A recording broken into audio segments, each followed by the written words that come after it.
Happy holidays and Merry Christmas, everyone. This is BeerSmith episode number 94, and it's late December 2014. John Mallett joins me from Bell's Brewery this week to talk about his new book on malt.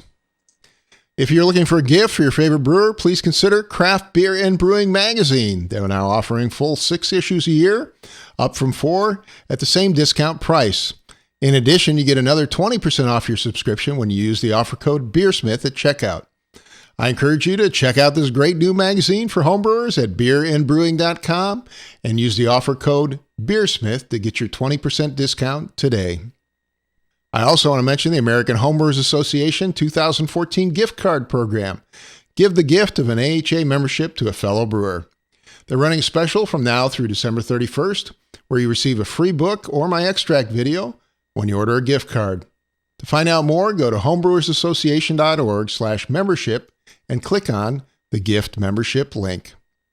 Finally, I want to remind you to check out BeerSmith Mobile. Many of you have the desktop version of BeerSmith, but you can also create recipes and share them across devices with BeerSmith Mobile on your phone or tablet. It's available from beersmith.com/mobile, as well as iTunes, Google Play, and the Amazon Fire Store. And now let's jump into this week's episode. This week, my guest is John Mallett. He is the Director of Operation at Bell's Brewing. John is also the author of a new book called Malt, A Practical Guide from Field to Brewhouse, which is the final installment in the 4-part Brewing Element series.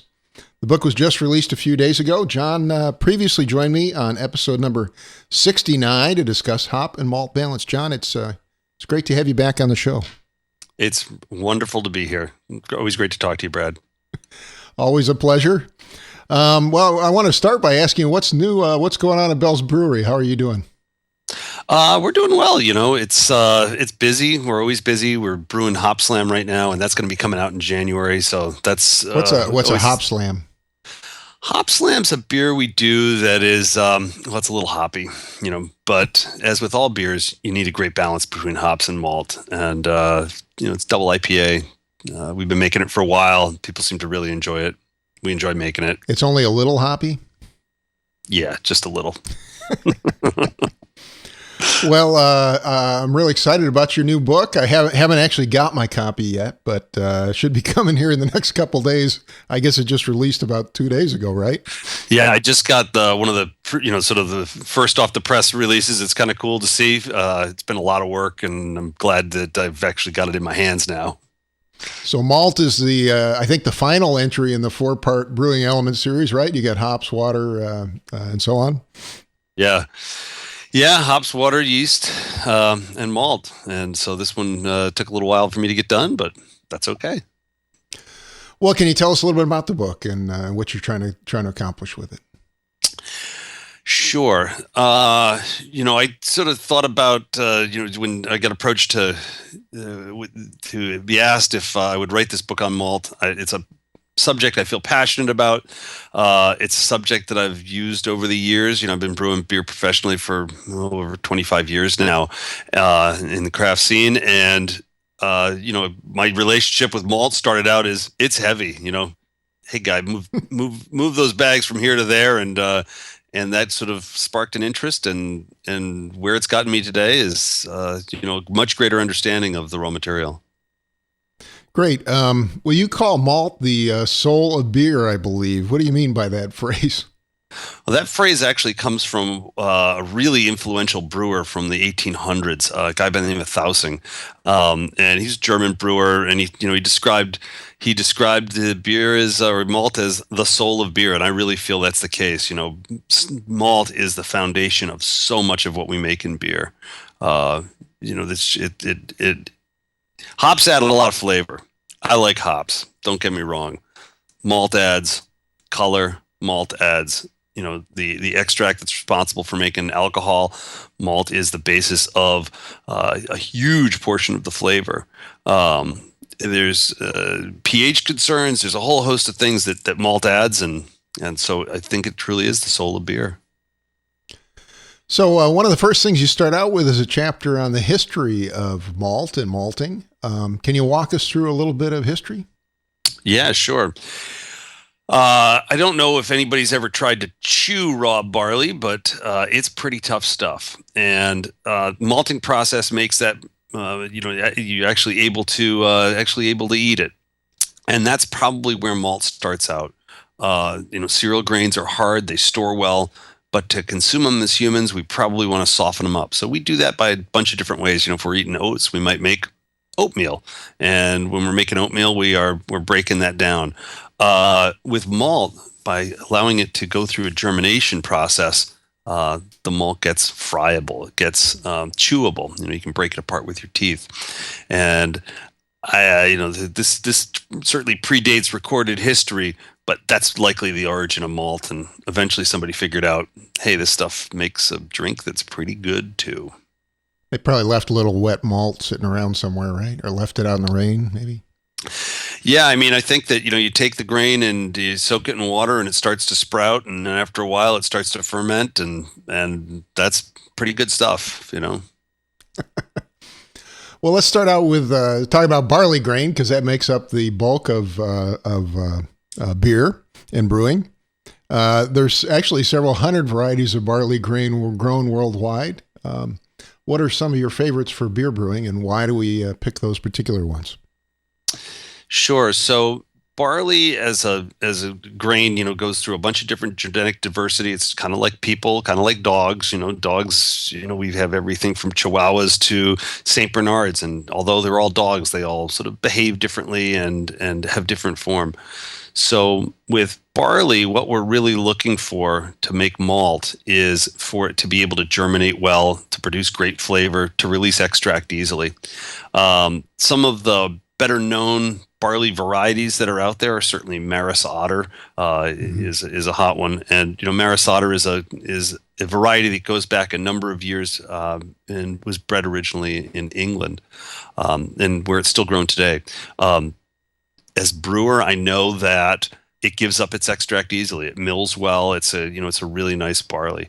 What are some of the things it doesn't do well? Well, if I was making a beer that needed to be a lot of adjuncts, it's probably not my best choice. It doesn't have a lot of nitrogen in comparison. There's not a huge protein level there. Mm-hmm. There's not a lot of it doesn't want to make enzymes as much as perhaps some other more modern varieties.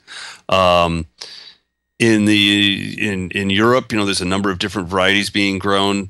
Slowly they succeed. In the United States, there's 6 rows and 2 rows, and some of them are quite old. Something like Oderbruck or a Manchuri, which are not really grown commercially today, on up to something like CDC Copeland or Metcalf.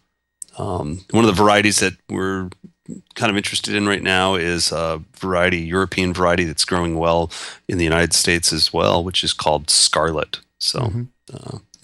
Is that a new variety, or has that been around for a while? I'm not. Scarlet's probably been around for about 10 years, maybe a little bit more. I have to go back and take a look at when that was bred, but for a large degree, a lot of the barleys that are grown in Europe don't necessarily perform well in the U.S. and vice versa. And this is kind of a unique barley that way. Interesting. Can you tell us a little bit about the difference between 2-row and 6-row? A lot of people may not know that. It's a single gene. So genetically very similar. What happens is the barley plant wants to make barley seeds, barley kernels. And so the plant will grow up, it'll throw out some leaves, and then it throws a central stalk, and then eventually these ears will begin to develop, the kernels. There are 6 positions on the central spike that the kernels can grow from if you're looking down it. And in a 2-row barley, 4 of those kernels don't develop. So only 2 develop, one on each side there, and they tend to be bigger and plumper, and subsequently have less husk material as a percentage basis. 6-row has got more husk material. It tends to throw higher enzymes, tends to have higher protein, and so there was a preference for it on the part of adjunct brewers, especially going back to the turn of the last century. And through some of the readings that I've done, there's vigorous debates about the relative merits of 2-row and 6-row, and basically how the other whoever was advancing the other argument, what an idiot they were. So would this be 6-row here that we're looking at, or that's 2 rows? So that's 2-row. Okay, I can see 1 row going up the top and 1 row going on the bottom there. 6-row would have them in sort of a star pattern. This is more facing one another. Cool, very cool. Can you start by walking us through the malting process? Obviously, you harvest the grain, but now you have to malt it, right?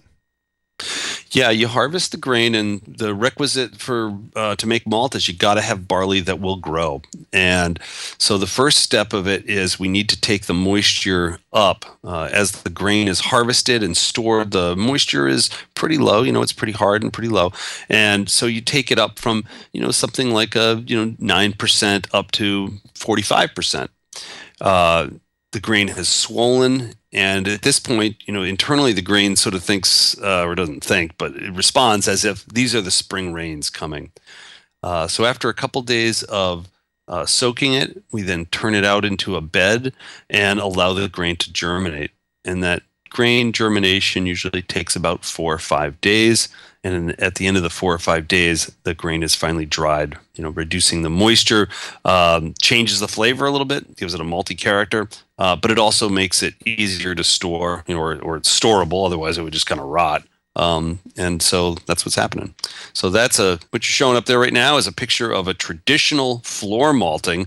And the floor malting, the grain is turned out on a bed that's fairly thin, 4 inches thick, something like this, and allowed to sprout. In pneumatic malting, the beds are considerably deeper, upwards of 40 inches.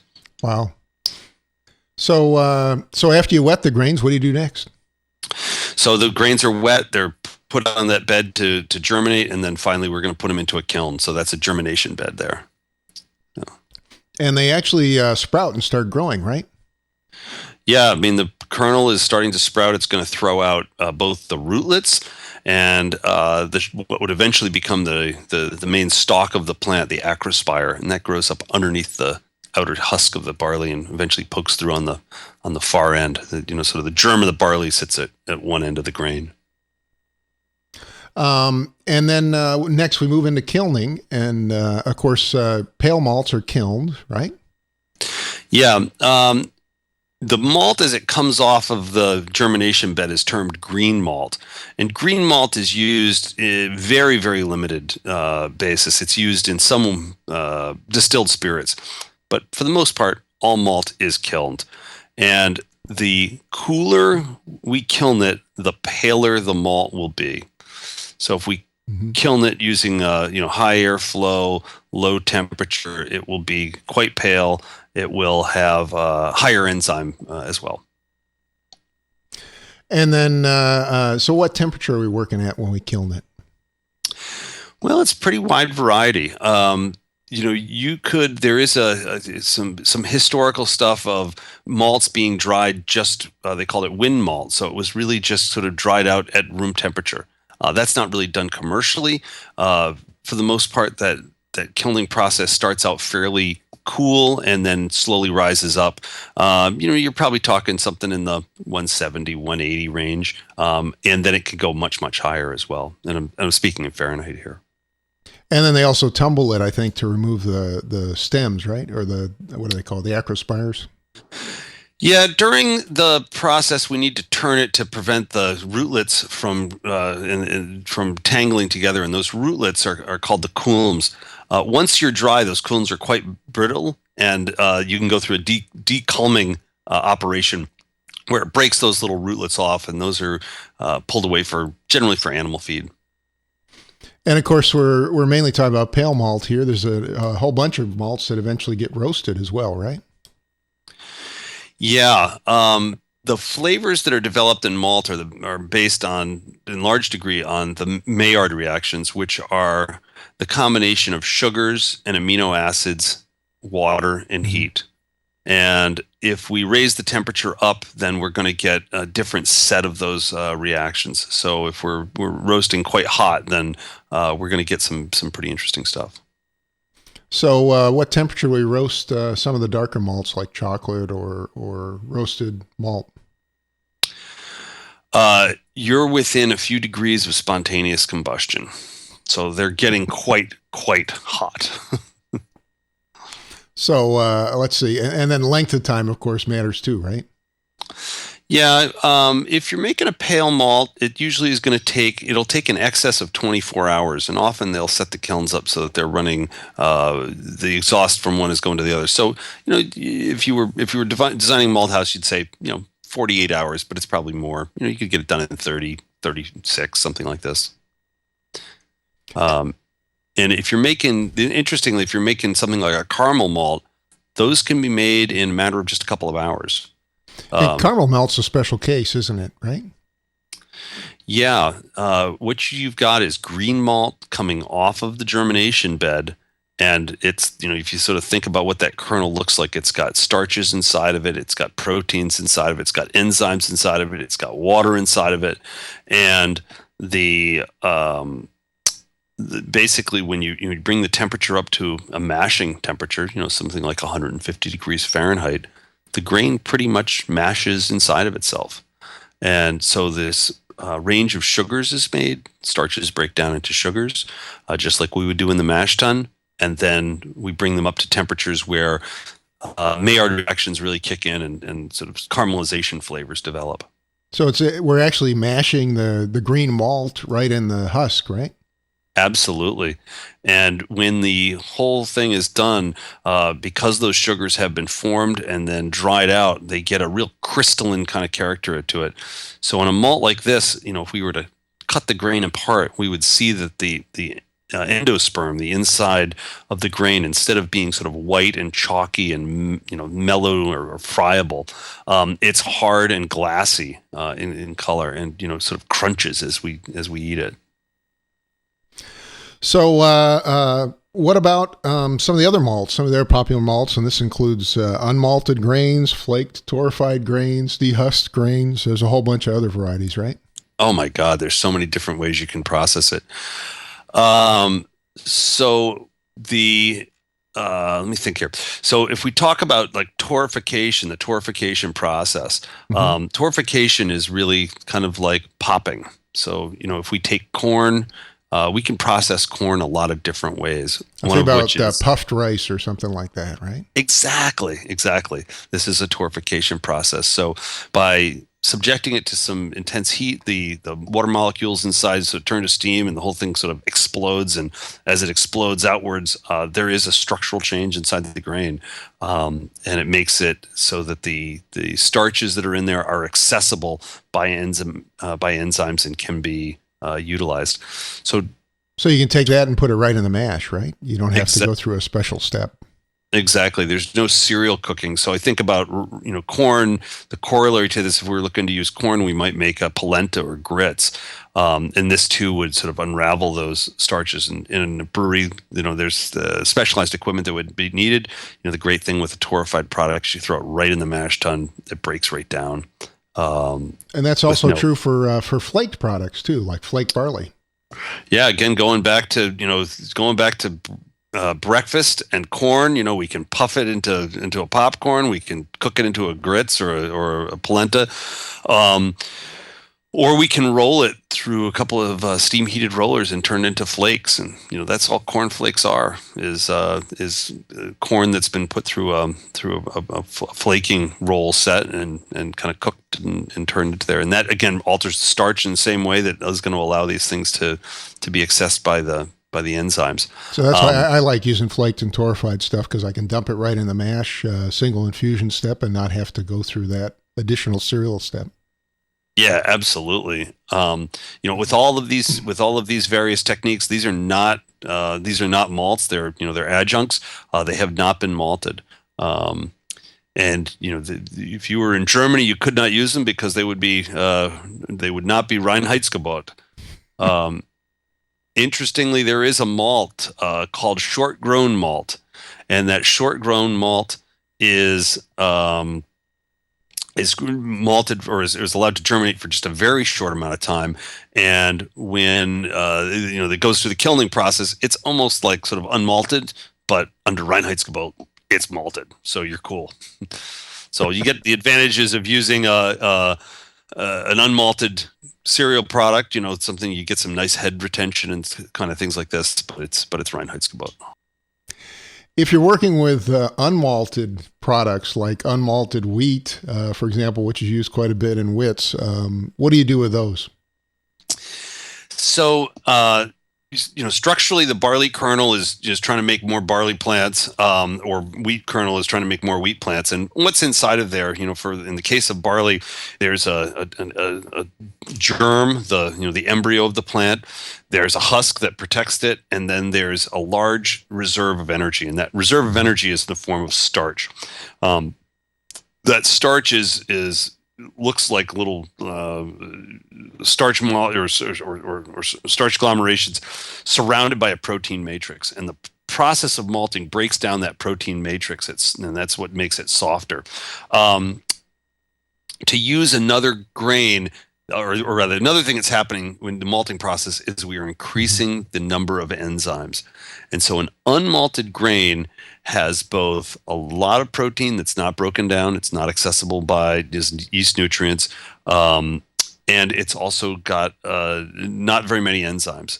So as we malt the grain, we increase the number of enzymes. So if we wanted to use an unmalted wheat, there's not sufficient enzymes in there to break down the starch that is the energy. So you really have to use it with something else, right? Yeah, absolutely. Malting as a process is expensive. It takes a long time. If we could just take barley out of the field and use it, that would be great. There is some research being done on that. I've had some products that, and I hesitate to call them beers, that have other enzyme packages added to them to break the various substrates down. And so if we're using something like unmalted wheat, we got to use malt with it. Now, what about dehusked products? Why do we want to dehusk our malts? Well, the husk has a valuable function for me as a brewer, and that it makes it possible to lauter the beers. It provides porosity in that filter bed. The other thing that barley husk has is a lot of tannins, and tannins, polyphenols, can be somewhat harsh. If we are using them in a highly roasted product, then the phenols can get a bit overbearing. So a dehusked barley is often used to make a very dark malt that will have a very dark color, but not a harsh or astringent character normally associated with it. I noticed a lot of the ones that are in the sort of that middle color range, like between maybe 200 and 400 Levabon. Those are the ones that can be really, really bitter, right? Yeah, I sort of think about barley as, if you're making malt, you can make it in a couple of different ways. So you can take it, number one, and you can just make a straight pale malt, white malt. It might be called white malt or pale ale malt or any of these kinds. And these have got ample enzyme packages. The next thing we can do is we can take it and put it through the Maillard reaction step and make a caramel malt. So we're kind of mashing inside there. And the last thing we can do is you just roast the bejesus out of it. And you're really looking to create a lot of color. So something like a black malt, this is what's going on. And there's a different reaction pathway for these darker malts than there is with the caramel malts. And that reaction pathway tends to throw more like nutty kind of flavors. Here's an interesting thing for you. So if you take the barley and you roast it and you roast it and you roast it and you get it up really hot and it's getting darker and darker and darker, the color's climbing up, you're in the 500, 550 range of Levabond. And if you hold that malt in that roaster for even, 5 minutes more, then you can actually decrease in color. So you can go from a 550 down to something like a 150 or 200. So you'll lose color. Yeah. So why is that? What's happening is that there's a set of these Maillard reaction products that are making these, melanoidins, these very big structures that are highly colored, and they basically get broken down to charcoal. And I know that if I take part of charcoal and I throw it in my beer, it's going to absorb color and take color out. So you lose flavor, you lose color. And that's really, for somebody who's making specialty malt, that's the real art of the maltster. So what's going on? So that's at the higher end. And again, if you roast malt, you tend to get this, more like the coffee flavor and the roasted, traditional roasted malt flavor. But I've noticed in this middle range, especially with a lot of the dark caramels, you get sort of this bitter, astringent flavor that's really not in a lot of the roasted malts. Why is that? So the roasted malts, the difference with them is that when you're making caramel, you're starting out with a wet malt. With a roasted product, you actually dry the malt to sort of pale ale color, and then throw it in the roaster and then really rip the temperature up. So because when the heat is being applied, there is not a when the heat is being applied, there's no moisture. You don't go through those Maillard reactions, and you get a very different color. Different color, different reaction pathway, different flavor. Interesting. Because I'm always amazed that if you use just a little bit of the, like say a special B, it can give a really strong flavor in the beer. Yeah, these malts, the special B is like what they call a hybrid. So these malts will actually go through a portion of both the caramelization and also a portion of that higher roasting. So that's why you get that really strong flavor out of it. Yeah, absolutely. So I was thinking maybe if you could talk for a few minutes about how to use some of these specialty grains when you're formulating beer recipes. Well, I think the first way you use them is you taste them. You sort of think about the beer that you're looking to make and where you want to go. And for me, that absolutely essential part of this process is tasting the malt. I'm often surprised at how many people will either take a recipe and sort of they'll read it, they'll think about it, they'll do calculations on it, and they'll never put the grain in their mouth. And I think that's such an important part. Next thing I do, if I'm talking to other brewers and myself, I want to see what other people have done. If there's a certain style I'm interested in making, I do my research. I certainly talk to some people and see what they've got going on. Look what sort of I don't want to say, what flavors of malt. Look at some other recipes, right? Yeah, absolutely. And then, oftentimes I'll make up that. If I say it's got 10% of this, and I figure out I think it's going to need 10% of this and 6% of that and whatever else, then I'll make that mix up and I'll put that grain mix in my mouth and chew it and sort of think about how's this going to taste as beer. I noticed you said 10% of this or 10% of that. One of the things I've noticed is a lot of beginners dive in with too many grains and try to put too much in. Yeah, absolutely. I think that there's a restraint is necessary. If you overuse something like, the special roast or something like this, the flavor can become overbearing. I think about some beers that I've had that have just been overly carameled, and it's just incredible. How it's taken a beer that had promised to absolute undrinkability. Yeah, I think a lot of people use caramel for color when caramel actually has a pretty strong flavor profile, especially when you get to the darker malts. Yeah, absolutely. And so if you're using just that to color your beer, you can often drive the wrong flavor that you're not looking for in the beer.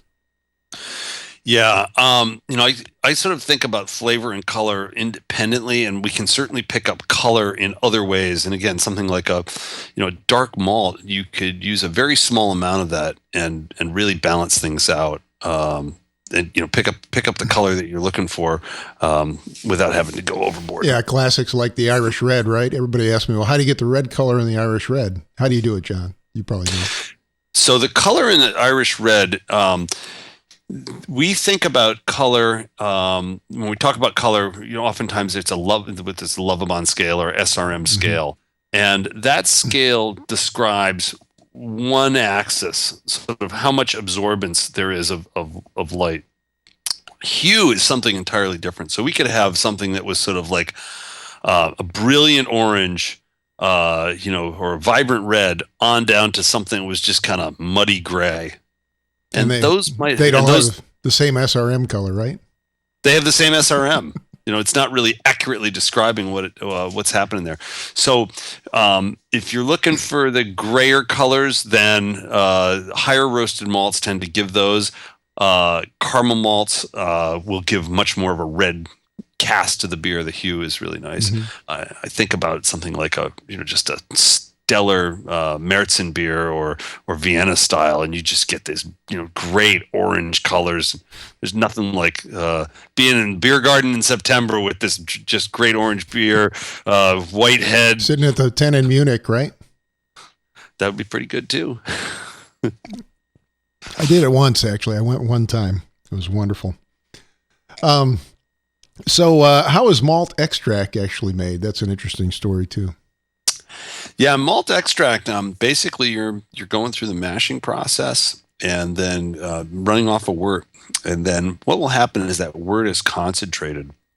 So the way that it gets concentrated is generally through something called a triple effect vacuum distillation. And we know that water boils at a lower temperature the higher up we are on a mountain. Your 2-minute egg turns, or your 3-minute egg turns into a 8-minute egg or whatever else. So if we can boil under vacuum, then we are able to do that at a lower temperature and have less of those Maillard reactions.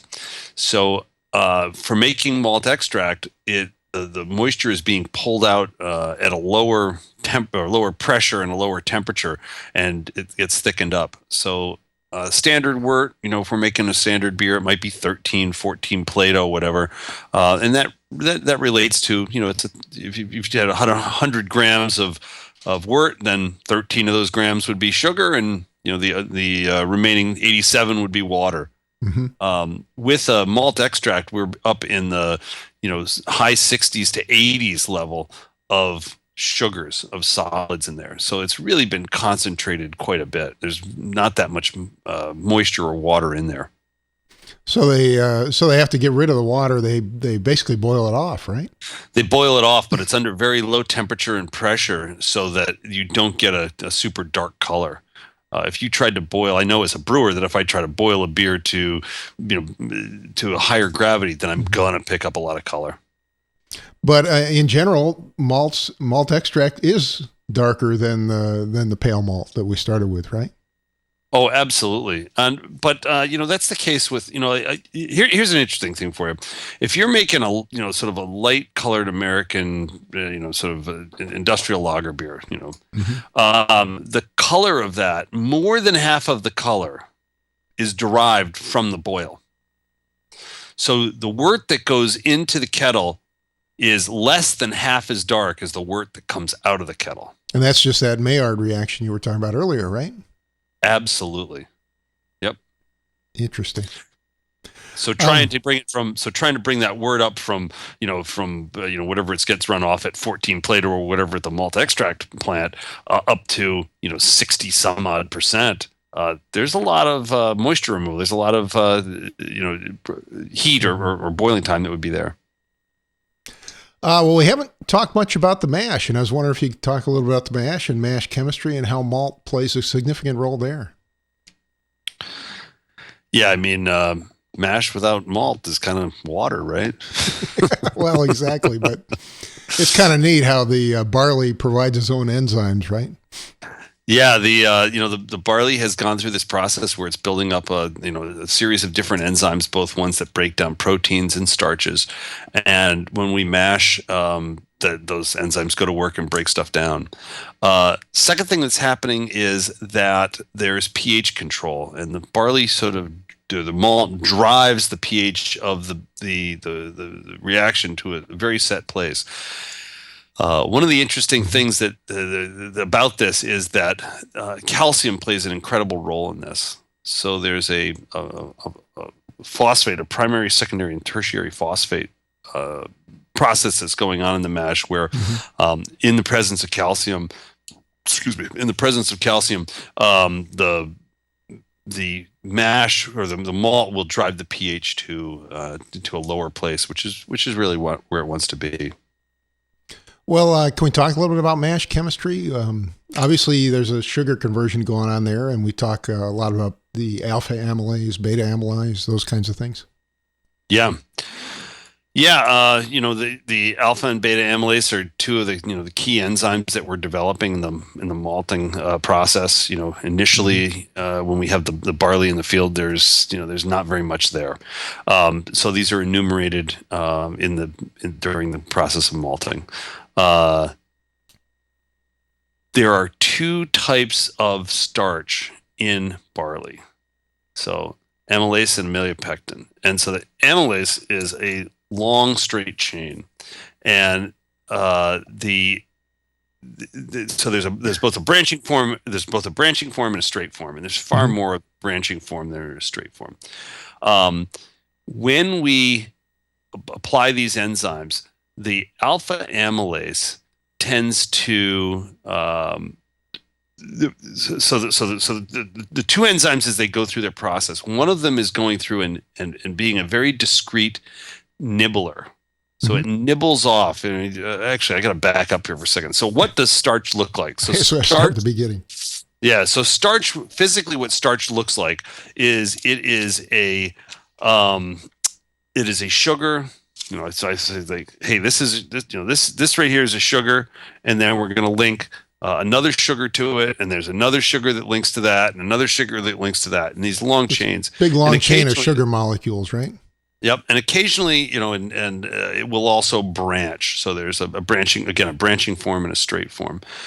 Um, Enzymes, the alpha and beta enzymes work differently. Hmm.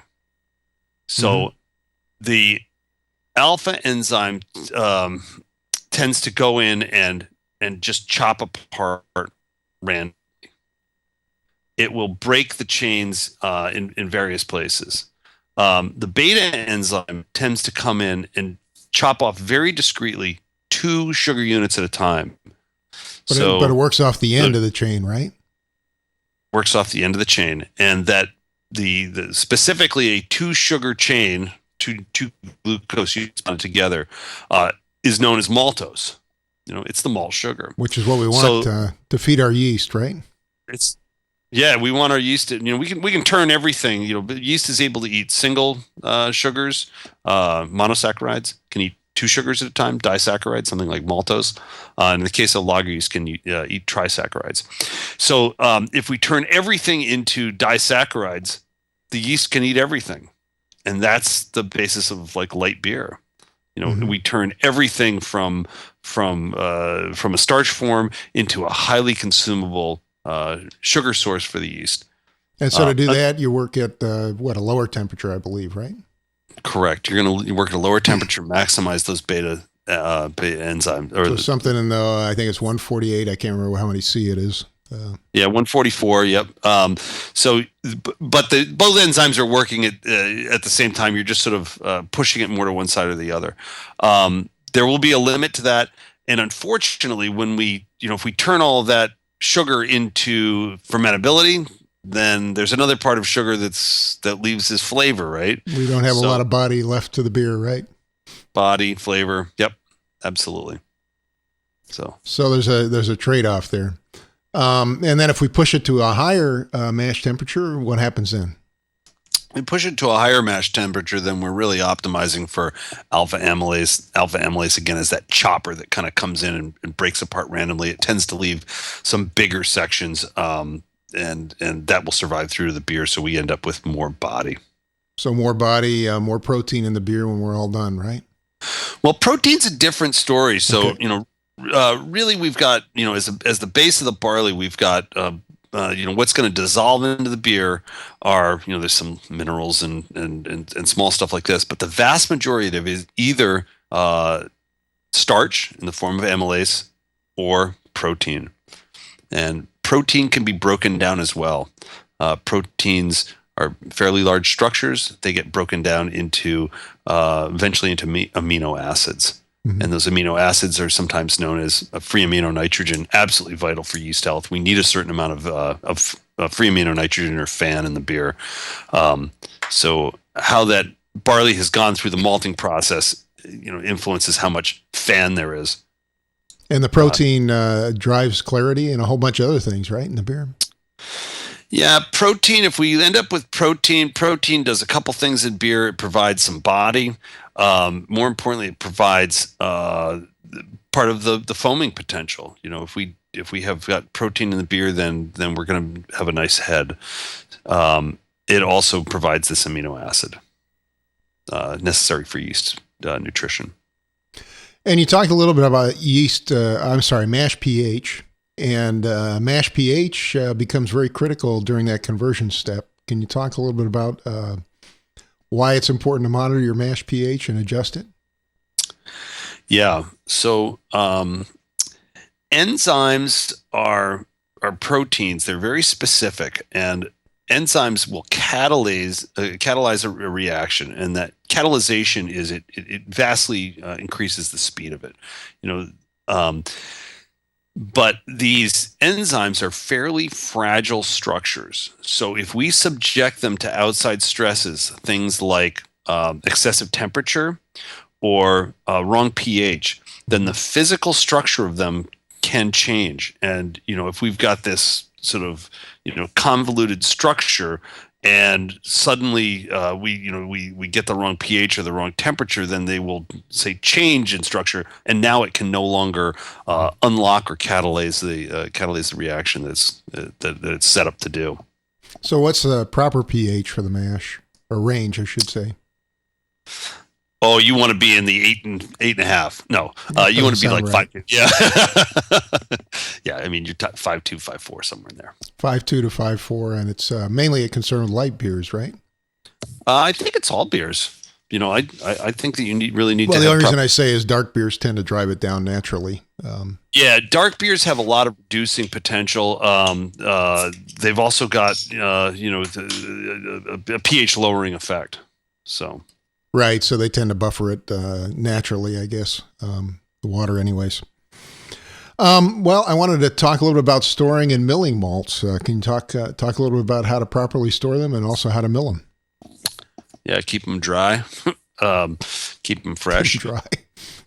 Yeah. I think as you're storing malts, they are going to go through, if you end up with picking up a bunch of moisture, then you end up with something called slack malt. And, slack malt's going to degrade. There's staling reactions everywhere. And so if we keep them dry and use them quickly, this is the best case. Somewhat cool too, right? Yeah. Any reaction tends to speed up with an increase in temperature. So, I know some people store their malts in the fridge, which is probably not a bad thing, right? Oh, I wouldn't think so at all. Yep. And then what about milling your malts?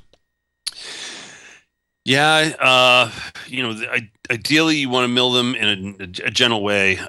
We've got really two different factors with milling, and they're contradictory. On one side, we want to treat them gently. On the other side, we want to break them down. So how do you treat them gently and break them down at the same time?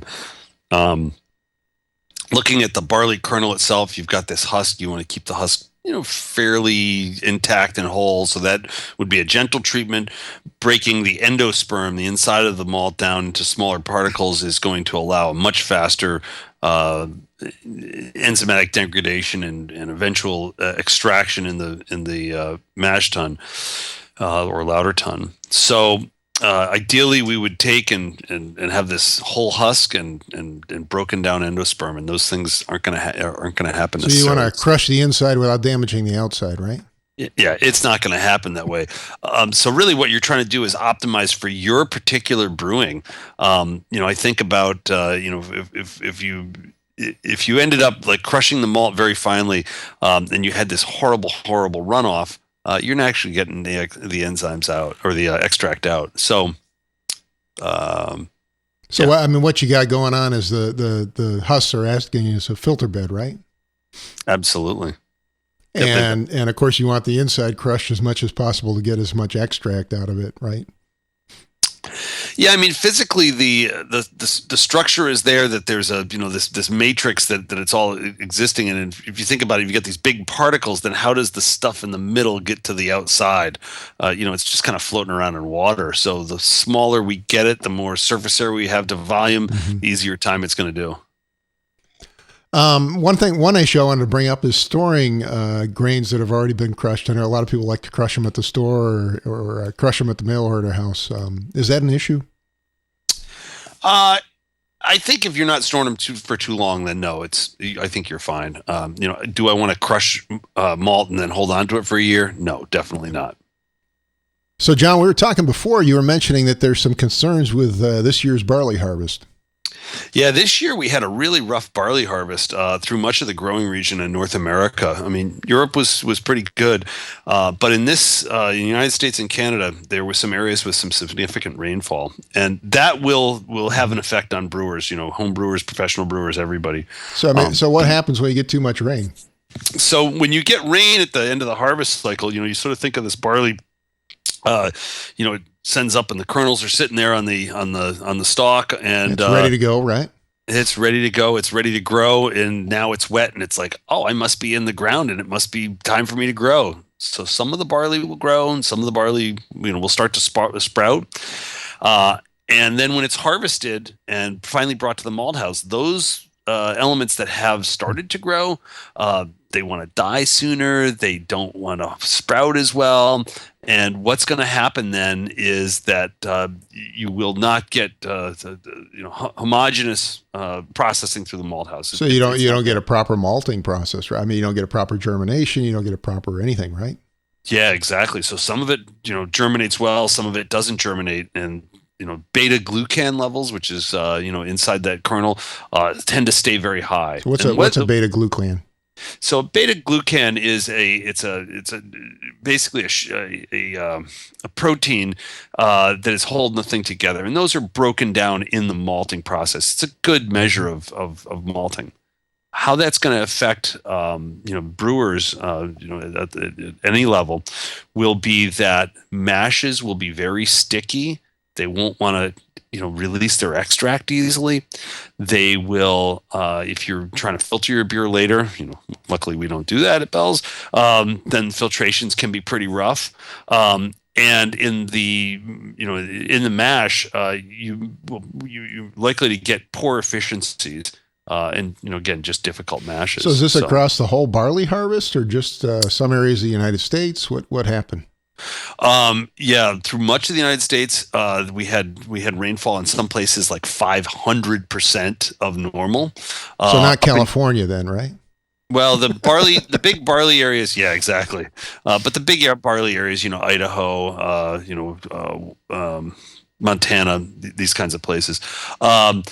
Up in Canada, which is where some barley certainly comes from, and it comes to the States, they had snowfall, and that late season snowfall again is doing the same kind of thing. So it'll be a rough year. Well, John, do you have any final thoughts? I guess my two big things that I'm preaching right now are know your varieties, and chew your malt. Taste the malt. Chew your malt. Yeah. Well, thank you. I finally wanted to ask you, do you have anything new at Bell's Brewery that we didn't talk about earlier that you might want to mention here at the end of the show?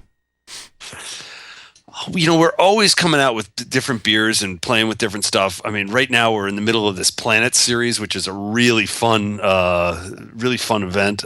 These are 7 beers that are, sort of Larry had this vision of. So is this like Wagner's Planets or something you're doing here? Yeah. It's not Wagner, right? But there was only sort of 7 planets that were recognized in this musical work, and they were all really distinctive beers. They're really fun. I know you threw something up on this wheat beer glass we've been doing with Spieglau. This has been a really fun project as well. I'm a huge glassware nerd. Have been. I see that's right on your front page there. The Bell's wheat glass at bellsbeer.com. I should mention the website. Yeah. So this was a project that Spieglau, which is Riedel, makes wine glasses as well. Very high quality stuff. They came to us with this idea of making a wheat beer glass. There's been a couple of others. There's a stout glass that's been done, and an IPA glass. And to optimize it for these different styles of beer, it was a really interesting process, and I've always been a huge glassware nerd. I'm a firm believer in the power of glassware to fundamentally shape the flavors of beer, and this certainly played out that way. The right glass for the right beer, huh? Absolutely. Well, John, I wanted to thank you one more time for appearing on the show. Thanks for coming back. Always a pleasure. And nice to be here with you. So it's fantastic having Mr. John Mallett here this week. He is the Director of Operations at Bell's Brewery, which you can find at bellsbeer.com. And he has a new book out now called Malt, A Practical Guide from Field to Brewhouse, which is available from the AHA website, the Brewers Association, or you can also find it on Amazon. Thanks again, John. All right. Cheers. Cheers. Well, a big thank you to John Mallett, who took time from his very busy schedule at Bell's to join us this week. Thanks also to our sponsors, Craft Beer and Brewing Magazine, now offering 6 issues a year at a 20% discount. Head on over to beerandbrewing.com and use the coupon code BeerSmith when you check out to get your 20% discount on this great new brewing magazine. And also the American Homebrewers Association. I encourage you to sign up to give a gift membership by going to homebrewersassociation.org/membership today. If you click on the gift membership link, you can get a membership for a fellow brewer and get a free book or my extract DVD as a gift for yourself. Give the gift of an AHA membership this season. Finally, thank you for your continued support of BeerSmith, and happy holidays and happy new year to you and your family as we start 2015. I hope you have a great brewing week.